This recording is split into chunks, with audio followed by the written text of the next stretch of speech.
வணக்கம். இந்த வருகின்ற சித்ரா பௌர்ணமி ரொம்பவும் சக்தி வாய்ந்த பௌர்ணமி. இந்த பௌர்ணமி ஏன் இந்த பௌர்ணமி இவ்வளவு சக்தி வாய்ந்ததாக சொல்றாங்க அப்படின்னா, அன்னைக்கு செவ்வாய்க்கிழமைகளில் கூடிய சித்திரை மாதத்தில் வருகின்ற பௌர்ணமி அது. அதனால இந்த சித்ரா பௌர்ணமி ரொம்ப விசேஷமானது.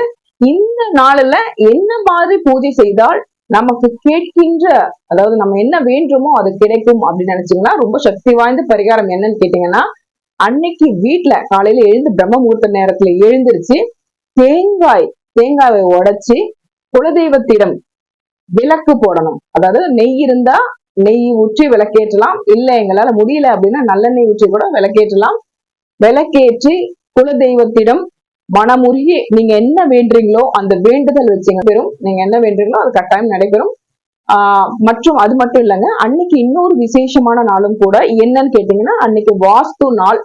வாஸ்து நாள் அன்னைக்கு நம்ம வீட்டுல ஏதாவது வாஸ்து தோஷம் இருந்தாலும் சரி, எனக்கு வீடு சொந்த வீடு வாங்க முடியல, இல்ல வாடகை வீடு சரியா கிடைக்கல, இல்ல நான் சொந்த வீட்டுல இருக்கேன் ஏதோ தோஷமா இருக்கு, வாஸ்து தோஷமா இருக்குன்னு நினைச்சா, அன்னைக்கு வாஸ்து நாள் அன்னைக்கு ஈசான்ய பகுதிகளை நின்று ஓம் நமோ வாஸ்து புருஷாய நம அப்படின்னு நம்ம வேண்டிக்கிட்டு, ஒரு மஞ்சள் துணியில ₹1 காயினை வேண்டி, என்னுடைய பிரச்சனைகள் எல்லாம் தீரணும் வாஸ்து பகவானே, உன்னை நான் பிரார்த்திக்கிறேன் அப்படின்னு மனமுருகி கேட்டு நீங்க அந்த வாஸ்து பகவானுக்கு வெத்தலை பாக்கு பழமெல்லாம் வச்சு வேண்டி கேட்டுக்கொண்டீங்கன்னா கட்டாயம் உங்களுடைய வீட்டில் இருக்கின்ற தோஷங்கள் எல்லாம் அகலும், நல்ல வீடு சொந்த வீடு பாக்கியம் கிடைக்கும்.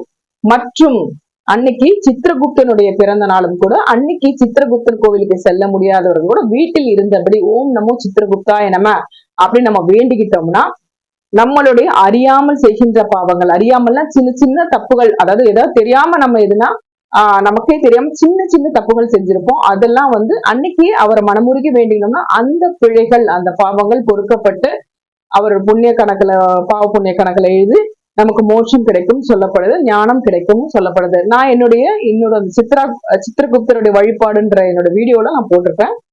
இது தெரியாதவங்க அந்த வீடியோவை பார்த்து தெரிஞ்சுக்கலாம். சித்ரா பௌர்ணமி அன்னைக்கு இந்த எளிய பரிகாரங்கள் செஞ்சு நீங்க வழிபட்டாலே போதும், நீங்கள் வேண்டுகின்ற வரங்கள் கண்டிப்பாக கடவுள் உங்களுக்கு கொடுப்பார். நிச்சயம் எல்லாரும் நலமுடனும் வளமுடனும் வாழ்வீர்கள். வாழ்க வளமுடன்.